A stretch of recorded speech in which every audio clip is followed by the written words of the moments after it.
और फिर परशुराम जी की दृष्टि धनुष पर गई सो फिर क्रोध आ गया। जनक, जिसने तोड़ा है वो क्यों नहीं आ रहा सामने? राजाओं ने कहा कि अब क्या किया जाए। अब परशुराम जी ने कहा, जब तक धनुष तोड़ने वाला सामने नहीं आ जाएगा कोई जाएगा नहीं। अगर किसी ने जाने का मन भी बना लिया तो उसकी खैर नहीं है। राजाओं ने कहा, अब जा ही नहीं पाएंगे, कहां जा पाएंगे। परशुराम जी ने कहा, 3 तक गिनती गिनूंगा, इस 3 की गिनती में अगर कोई आ गया तो ठीक, नहीं तो फरसा शुरू चलेगा। फरसा 1। सभी राजाओं ने आंखें बंद कर ली, क्योंकि पक्का है मरना है, वो तो निश्चित ही है, हो ही गया, तय हो गया, पक्का हो गया। 1। राजाओं ने आंखें बंद कर ली, पूरा परिवार सामने आ गया, रील सामने घूमने लगी। जब व्यक्ति मरने लगता है ना तो पुरानी रील सामने घूमने लगती है। सब पत्नी आ गई, बच्चे आ गए, संपत्ति आ गई, व्यवहार आ गया, सब घर आ गया, मकान आ गया, क्योंकि अब मर रहे हैं, बस 2 सेकंड बाद मरना ही है। सब सामने आ गया। 2। राजाओं ने कहा, बस 1 और 3 बोला जाएगा, फरसा चलेगा। 3। अब राजा इस मुद्रा में गर्दन किए हैं, आंख बंद है। अब जैसे कहा 3, राम जी सामने आ गए। परशुराम जी ने फिर देखा, सन्नाटा छा गया। एक राजा बोला, क्यों फरसा नहीं चल रहा क्या? हाँ भाई, फरसा नहीं चल रहा। बोले, हमें पता नहीं, जस तोर दशा तस मोर दशा। क्या बता दूं? हाँ, जस तोर दशा तस मोर दशा। अरे बोले, भाई कम से कम फरसा चलता तो हिच और घिच की आवाज तो सुनाई देती, लेकिन सन्नाटा छा गया है, क्या बात है? का थोड़ा सा नेत्र खोल के देखो। और जैसे ही पलक को थोड़ा उठाया, परशुराम जी के सामने राम जी खड़े थे। उस राजा ने कहा, मामला साफ सुथरा हो गया, सब बच गए मरने से। सबने आंखें खोल ली अपनी, हाथ जोड़े राम जी खड़े।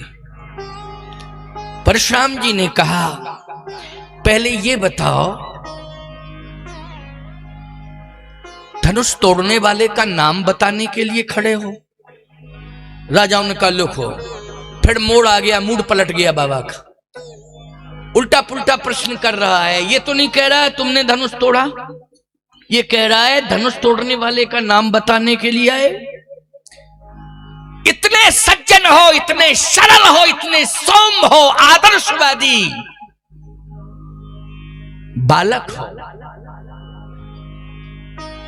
तुमको देख करके ये लगता है कि सत्य तुम्हारी जिह्वा पर है, तुम जो बोलोगे वो सत्य होगा।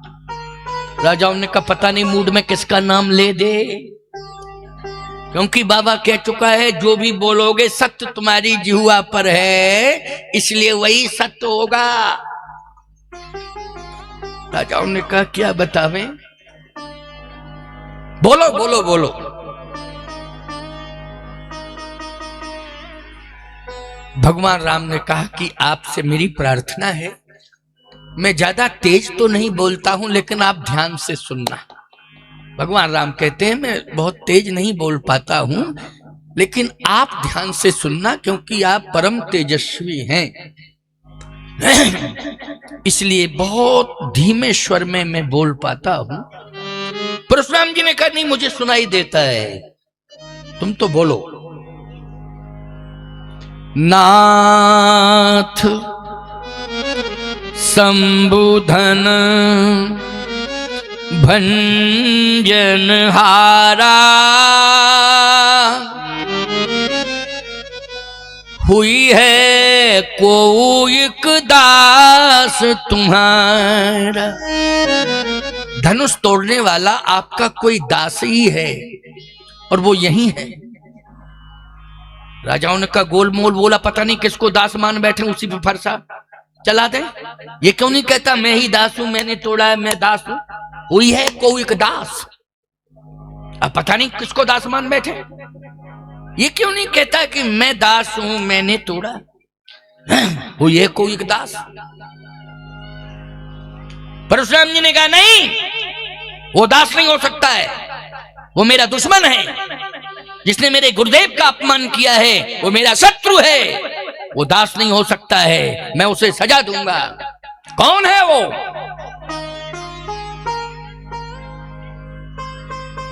लक्ष्मण जी ने कहा भैया, भगवान राम ने कहा क्या बात है, बोलो। आप थोड़ा सा बैक हो जाएं। क्यों क्यों क्या बात है? क्योंकि बाबा जी की लैंग्वेज आपसे मेल नहीं खा रही है और हमारी लैंग्वेज डायरेक्ट मिल रही है नहीं? 2 मिनट में समझ जाएंगे बाबा जी, क्योंकि दास शब्द का अर्थ नहीं समझ पा रहे हैं, कहते दास नहीं वो शत्रु होगा, ये हो। आप अगर आज्ञा दें तो। भगवान राम मन ही मन मुस्कुराए, क्योंकि भगवान को भी कभी कभी लीला देखनी होती है ना। वैसे तो लीला करते हैं, जो करने वाला देख नहीं पाता है, लेकिन उसके मन में लगता है कि हम भी कभी कभी लीला देखें, तो लीला का पात्र बना लेते हैं लक्ष्मण को। क्यों, किसको बनाते हैं? स्वयं दर्शक बन जाते हैं और लीला का जो पात्र होता है, अभिनय करता है, वो लक्ष्मण कर देते हैं।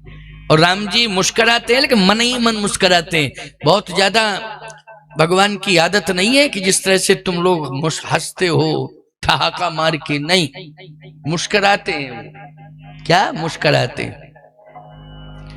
इसलिए मन मुस्काए भानुकुल भानु, मन मुस्काए, मन ही मन मुस्कुराते। भगवान ने कहा कि लक्ष्मण कोई बात नहीं, मन है तुम्हारा तो कुछ बोल लो। लक्ष्मण जी जैसे ही सामने आए, प्रभु राम थोड़ा सा साइड में हुए। परशुराम जी ने कहा अच्छा अच्छा अच्छा, तूने धनुष तोड़ा? लक्ष्मण जी बोले आपका था? पहले ये बताओ, आप पहले ये बताओ आपका था? अब परशुराम जी की क्रोधमयी दृष्टि, आंखें लाल हो गई।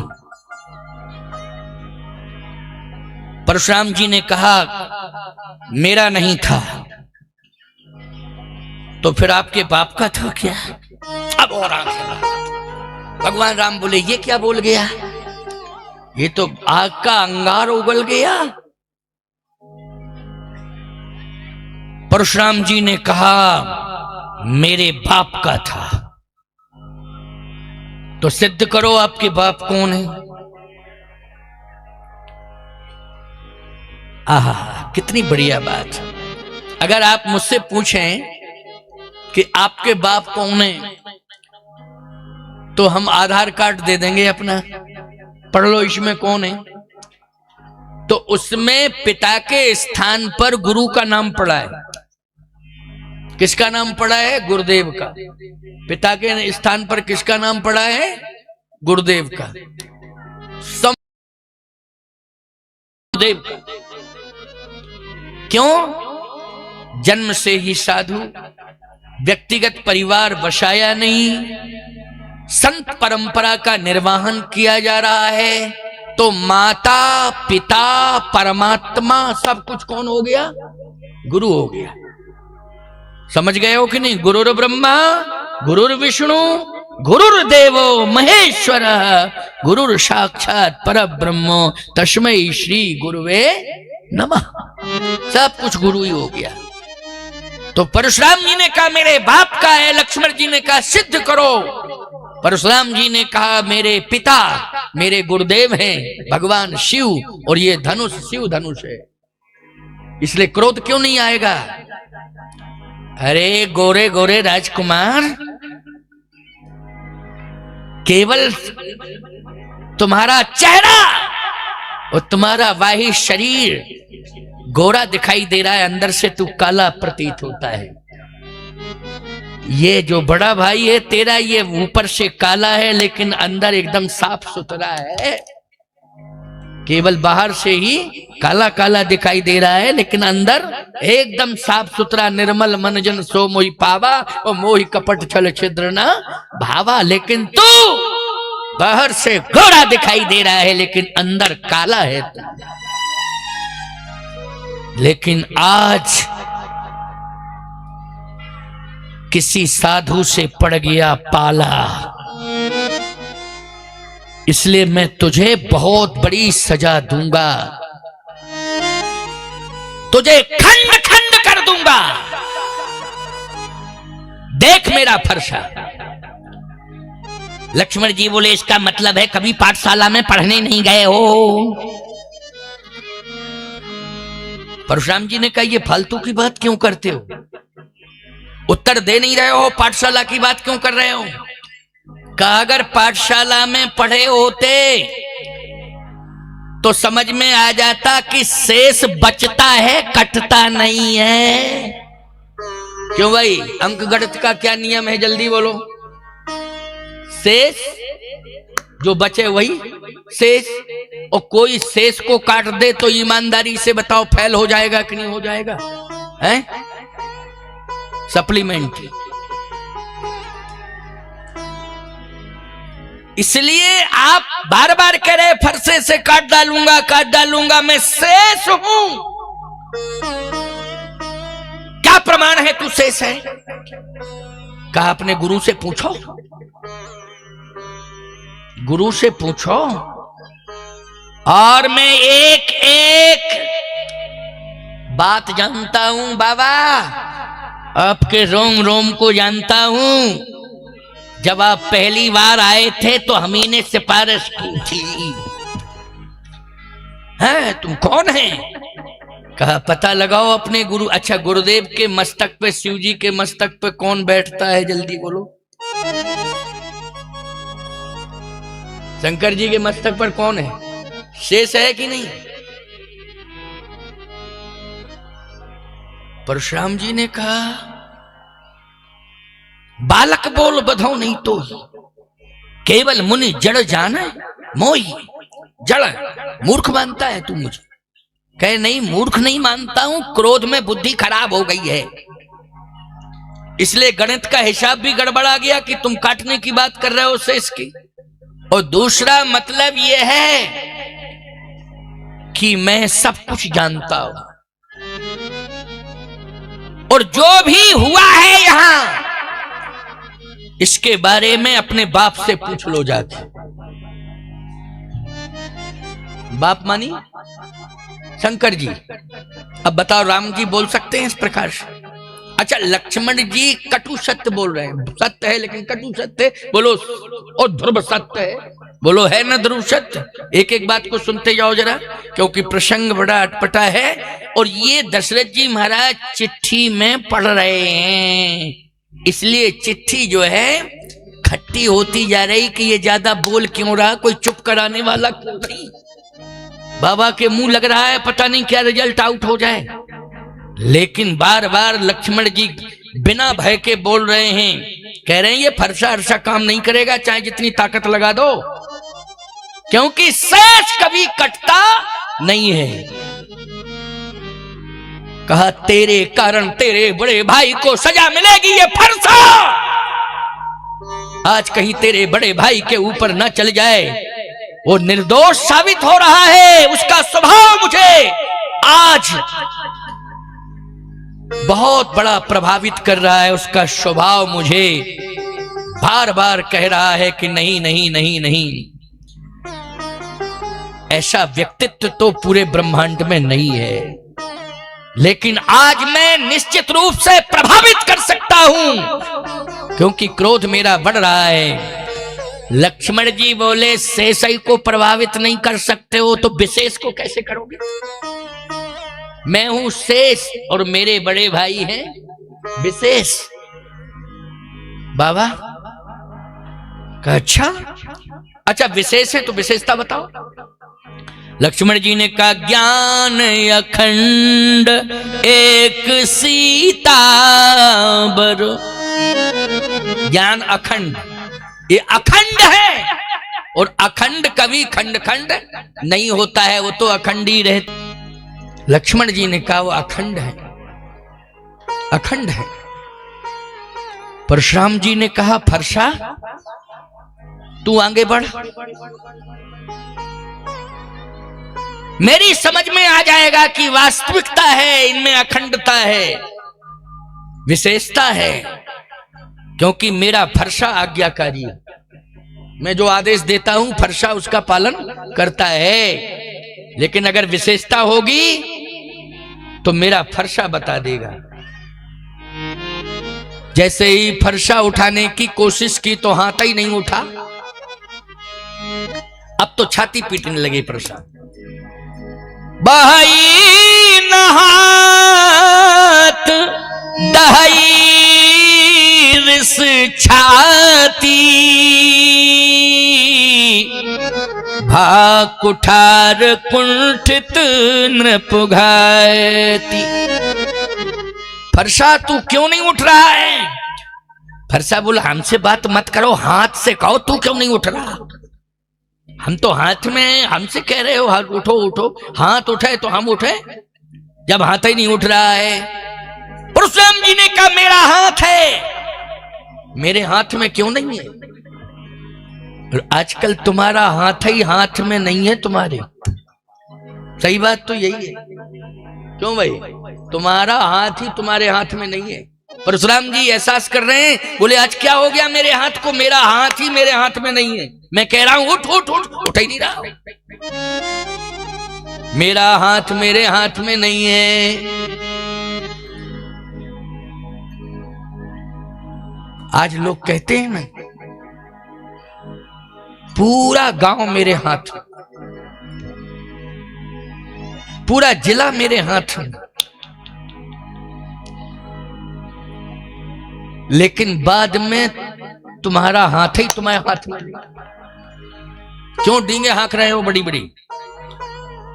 क्यों इस प्रकार से अपनी बुद्धि को अभिमान की पराकाष्ठा पर ले जा रहे हो कि अंत में तुम्हारी बात कोई मानने के लिए तैयार नहीं है?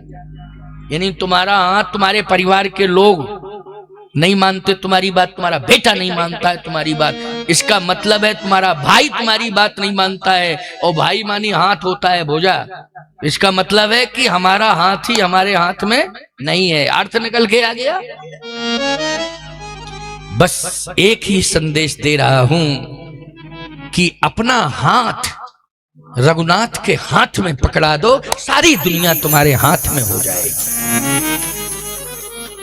परशुराम जी की समझ में आ गया कि अब मुझे रघुनाथ का हो जाना चाहिए।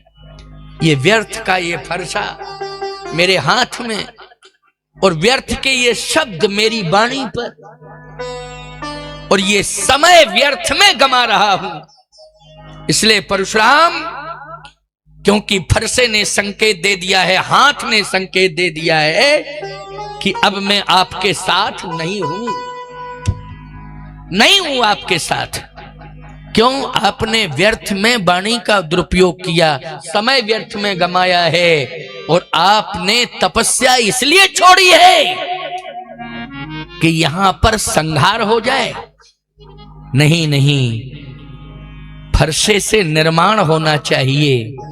बोलो होना चाहिए कि नहीं? शक्ति से निर्माण होना चाहिए, शक्ति से संहार नहीं होना चाहिए। और जहां पर सज्जन हो, संत हो, सीता हो, राम हो, वहां तो संहार होना ही नहीं चाहिए। ये फरसा दुष्टों के लिए है। क्यों भाई? किसके लिए है?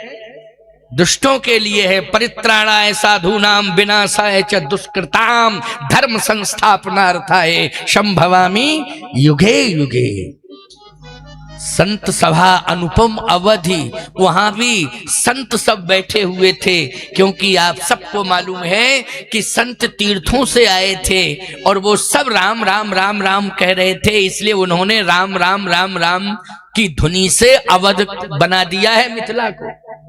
और बोलो राम जी के आने से मिथिला क्या बन गई है? अवध बन गई ना। अवध, मिथिला तो मिथिला है ही, लेकिन अवध का संगम हो गया मिथिला में। मिथिला अवध दोनों मिल गए। बोलो हो गया संगम कि नहीं? बोले ऐसे संगम में संघार की परिकल्पना कोई करे तो ये भूल मानी जाएगी कि नहीं मानी जाएगी? परशुराम जी रोने लगे। और फरसा जो है, धनुष बाण, अस्त्र शस्त्र सब राम को दे दी अपने हाथ में। यानी अब जो को भाई धनुष बाण अस्त्र शस्त्र शक्तियां सब अगर राम को दे दी तो अपना हाथ राम के हाथ में पकड़ा दिया कि नहीं? बोलो भाई, पकड़ा दिया कि नहीं? और क्या कहा? अनुचित बहुत कहूं अज्ञाता, क्षमहूं क्षमा मंदर दो भ्राता, कही जय जय जय रघ कुल के तू, और भृगुपति गए बनहि तप हेतु। जय जय जय राम तुम्हारी जय हो, राम तुम्हारी जय हो, राम तुम्हारी जय हो। और कह करके परशुराम जी चले गए महेंद्राचल पर्वत पर। ये जितने विरोधी राजा के थे बांध के डाल दो, युद्ध करो, ये करो। इन्होंने कहा जब हाई कमान ही सरेंडर हो गया तो हम सबको भी अब समर्पण कर देना चाहिए। तो जितने राजा थे सबने तलवारें फेंक दी और कहने लगे सियावर रामचंद्र की जय।